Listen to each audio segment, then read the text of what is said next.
दोस्तों, भारत और इंग्लैंड के बीच खेले जा रहे चौथे टेस्ट मैच में इंग्लैंड के बल्लेबाजों ने इस कदर कहर बरसाया कि भारत का हर एक गेंदबाज खून के आंसू रोने पर मजबूर हो गया।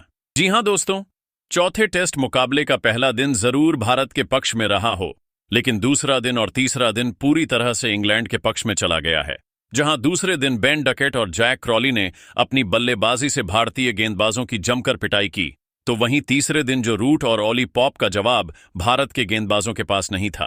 फिर चाहे वो जसप्रीत बुमराह हों, मोहम्मद सिराज हों या फिर अंशुल कंबोज, हर कोई इन इंग्लिश बल्लेबाजों के सामने बेबस नजर आया और इन दोनों बल्लेबाजों ने चौथे टेस्ट के तीसरे दिन ही इंग्लैंड की जीत लगभग पक्की कर दी है। तो दोस्तों, भारत और इंग्लैंड के बीच खेले जा रहे इस चौथे टेस्ट मैच के तीसरे दिन की पूरी महागाथा आपको दिखाएंगे। लेकिन मित्रों, आगे बढ़ने से पहले अगर आप भी इस टेस्ट सीरीज में विराट कोहली और रोहित शर्मा को जरा भी मिस करते हो तो इस वीडियो को एक लाइक जरूर करें। भाइयों और दोस्तों, आपको बताते चलें कि भारत और इंग्लैंड के बीच चौथे टेस्ट मैच की शुरुआत 23 जुलाई को मैनचेस्टर के ऐतिहासिक मैदान पर हुई थी। इस मुकाबले में भारत को पहले बल्लेबाजी करने का सुनहरा मौका मिला और टीम इंडिया के बल्लेबाजों ने इस मौके का भरपूर फायदा उठाया, खासकर ऊपरी क्रम के बल्लेबाजों ने। जहां लोकेश राहुल के बल्ले से शानदार 46 रन निकले, वहीं यशस्वी जायसवाल ने भी 58 रनों का अहम योगदान दिया। लेकिन भारत की तरफ से सबसे बेहतरीन पारी साही सुदर्शन ने खेली, जिन्होंने 61 रनों की दमदार इनिंग खेलकर सभी का दिल जीत लिया। इन शानदार पारियों की बदौलत भारत ने अपनी पहली पारी में कुल 358 रन बना डाले, जो शुरुआत में एक मजबूत स्कोर नजर आ रहा था। मगर किसे अंदाजा था कि यह स्कोर भी इंग्लैंड के लिए चुनौतीपूर्ण नहीं होगा, क्योंकि इंग्लैंड के सलामी बल्लेबाजों ने जबरदस्त बल्लेबाजी करते हुए भारत के गेंदबाजों पर दबाव बनाना शुरू कर दिया। उन्होंने न सिर्फ विकेट बचाए बल्कि रन गति भी तेज रखी और अपनी टीम को मजबूत शुरुआत दिलाई। हालांकि भारत के गेंदबाजों ने दूसरे दिन का खेल खत्म होने से पहले इंग्लैंड के दोनों ओपनर बल्लेबाजों को पवेलियन भेजकर मुकाबले में वापसी की पूरी कोशिश की, लेकिन तीसरे दिन जो तूफान आने वाला था उसकी भनक तक भारतीय खेमे को नहीं थी। लेकिन दोस्तों, जब तीसरे दिन का खेल शुरू हुआ तो टीम इंडिया पूरी रणनीति और तैयारी के साथ मैदान पर उतरी। इरादा साफ था, जितनी जल्दी हो सके इंग्लैंड के विकेट गिराए जाएं और मैच की कमान दोबारा हाथ में ली जाए। खेल की शुरुआत हुई और गेंदबाजी की जिम्मेदारी संभाली शार्दुल ठाकुर ने। सामने स्ट्राइक पर खड़े थे अनुभवी जो रूट। शार्दुल ने एक के बाद एक सधी हुई गेंदें डालीं, रूट को बार बार बीट किया और सिर्फ 2 रन ही खर्च किए, लेकिन दुर्भाग्यवश उन्हें सफलता नहीं मिल सकी। इस वक्त इंग्लैंड का स्कोर था 2 विकेट के नुकसान पर 227 रन। अगले ओवर में कप्तान शुभमन गिल ने आक्रमण में बदलाव करते हुए गेंद थमाई मोहम्मद सिराज को। सिराज ने आते ही खलबली मचा दी।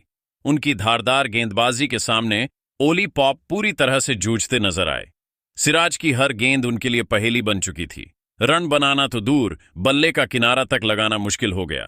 इस ओवर में पॉप कोई रन नहीं बना सके और सिराज ने एक दमदार मेडन ओवर फेंका। उसके बाद आया 49वां ओवर, जिसमें कप्तान शुभमन गिल ने नई रणनीति के तहत गेंद सौंपी जसप्रीत बुमराह को। लेकिन ओवर की पहली ही गेंद पर जो रूट ने ऑफ साइड की दिशा में शानदार चौका जड़ दिया और भारत की रणनीति पर पानी फेर दिया। बुमराह ने इस ओवर में कुल 4 रन दिए और खाली हाथ लौटे। अब मैदान पर जो रूट और ओली पॉप दोनों सेट हो चुके थे और इंग्लैंड का स्कोर धीरे धीरे मजबूत होता जा रहा था। दूसरी ओर टीम इंडिया हर हाल में विकेट की तलाश में जुटी थी। 50वें ओवर में शुभमन गिल ने दोबारा भरोसा जताते हुए गेंद फिर से मोहम्मद सिराज को सौंपी, लेकिन इस बार इंग्लैंड के बल्लेबाज पूरी तैयारी के साथ उतरे थे। ओवर की पहली ही गेंद पर ओली पॉप ने जबरदस्त चौका जड़ दिया और इंग्लैंड के स्कोर को तेजी से आगे बढ़ाया। फिर उन्होंने चौथी गेंद पर एक सिंगल लेकर स्ट्राइक रूट को दे दी। अब रूट स्ट्राइक पर थे और उन्होंने मौके का फायदा उठाते हुए सिराज की 5वीं गेंद पर दमदार चौका जड़ दिया। ये ओवर भारत के लिए महंगा साबित हुआ, क्योंकि सिराज ने इसमें कुल 9 रन दे दिए। इसके साथ ही इंग्लैंड का स्कोर 2 विकेट के नुकसान पर 240 रनों तक पहुंच गया। 51वें ओवर में जसप्रीत बुमराह ने दोबारा मोर्चा संभाला और इस बार ओली पॉप को पूरी तरह जकड़ लिया। उन्होंने पॉप को एक एक रन के लिए तरसा दिया। पॉप भी जानते थे कि अगर उन्होंने यहां कोई गलती की तो विकेट गंवाना तय है, इसलिए वह समझदारी दिखाते हुए रक्षात्मक अंदाज में खेले। इस ओवर से भारत को राहत मिली, क्योंकि बुमराह ने एक भी रन खर्च नहीं किया। 52वें ओवर में सिराज फिर से गेंदबाजी के लिए आए और उन्होंने एक बार फिर जो रूट को खूब परेशान किया। रूट कई बार बीट हुए लेकिन आउट नहीं हो सके। इसके बाद अगले 2 ओवर तक इंग्लैंड के बल्लेबाज एक भी बाउंड्री नहीं लगा सके, जिससे भारत को थोड़ी राहत जरूर मिली। 55वें ओवर में जसप्रीत बुमराह ने फिर से गेंद संभाली और इस बार उनकी नजरें जो रूट का विकेट लेने पर थीं, उन्होंने ओवर की चौथी गेंद पर उन्हें मजबूर किया कि वो स्ट्राइक ऑली पॉप को सौंप दें। ओवर की 5वीं गेंद पर पॉप ने एक जोरदार चौका जड़कर भारत के होप्स को फिर से झटका दे दिया। इस चौके के साथ इंग्लैंड का स्कोर 250 के पार पहुंच गया। इस ओवर में दोनों बल्लेबाजों ने मिलकर कुल 5 रन जोड़े। अगले ओवर में गेंदबाजी की जिम्मेदारी दोबारा मोहम्मद सिराज को सौंपी गई। सिराज ने अपने अनुभव और नियंत्रण का शानदार प्रदर्शन करते हुए इस ओवर में सिर्फ 1 रन ही बनने दिया। इसके बाद आया 57वां ओवर, जिसमें टीम इंडिया को विकेट की तलाश और भी ज्यादा बेचैन कर रही थी। जसप्रीत बुमराह को एक बार फिर गेंद सौंपी गई। इस ओवर की तीसरी गेंद पर जो रूट ने लेग साइड की दिशा में एक खूबसूरत शॉट खेला। गेंद तेजी से बाउंड्री की तरफ बढ़ी। फील्डिंग कर रहे शार्दुल ठाकुर ने पूरा प्रयास किया, लेकिन वह गेंद को रोक नहीं सके और रूट को 4 रन मिल गए। चौथी गेंद पर रूट ने एक सिंगल चुराया, लेकिन इस रन के साथ ही उन्होंने इतिहास रच दिया। जो रूट अब टेस्ट क्रिकेट में सबसे अधिक रन बनाने वाले बल्लेबाजों की सूची में तीसरे स्थान पर पहुंच गए हैं। उनसे आगे अब सिर्फ ऑस्ट्रेलिया के रिकी पोंटिंग और भारत के महान बल्लेबाज सचिन तेंदुलकर ही हैं। रिकी पोंटिंग ने टेस्ट क्रिकेट में 13,378 रन बनाए हैं और दूसरे स्थान पर काबिज हैं, जबकि सचिन तेंदुलकर ने 19,521 रन बनाकर इस सूची में शीर्ष पर हैं। इस ओवर से इंग्लैंड के दोनों बल्लेबाजों ने कुल 6 रन जोड़े और टीम का स्कोर 2 विकेट पर 269 रन तक पहुंच गया। कप्तान शुभमन गिल ने अब तक शार्दुल ठाकुर, मोहम्मद सिराज और जसप्रीत बुमराह तीनों प्रमुख गेंदबाजों को आजमा लिया था, लेकिन कोई भी गेंदबाज विकेट दिलाने में सफल नहीं हो पाया। इसी कारण उन्होंने 59वें ओवर में गेंदबाजी में बदलाव करते हुए अंशुल कंबोज को अटैक पर लगाया। हालांकि अंशुल भी जो रूट और ओली पॉप की सेट बल्लेबाजी के सामने टिक नहीं सके और उन्होंने अपने ओवर में 5 रन दे दिए। 60वां ओवर शुरू हुआ और एक बार फिर से मोहम्मद सिराज को गेंदबाजी पर बुलाया गया, लेकिन इस बार भी इंग्लैंड के बल्लेबाजों ने हमला जारी रखा और सिराज की गेंदों पर पूरे 9 रन बटोर ली। अब इंग्लैंड का स्कोर 2 विकेट के नुकसान पर 275 रन तक पहुंच चुका था।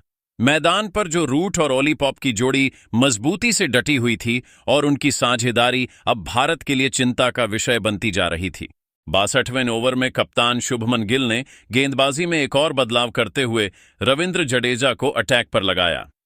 जडेजा के इस पहले ओवर में इंग्लैंड के दोनों बल्लेबाजों ने सिंगल और डबल की सहायता से कुल 4 रन बटोरे। इसी ओवर में ओली पॉप ने अपने टेस्ट करियर का 16वां अर्धशतक पूरा किया। उन्होंने बल्ला हवा में लहराकर इस खास लम्हे का जश्न मनाया और दर्शकों की तालियों का स्वागत किया। अब इंग्लैंड का स्कोर 289 रन तक पहुंच चुका था और दूसरी ओर जो रूट भी अपने अर्धशतक की तरफ कदम दर कदम बढ़ रहे थे। 63वें ओवर में गेंदबाजी की बारी एक बार फिर अंशुल कंबोज की थी।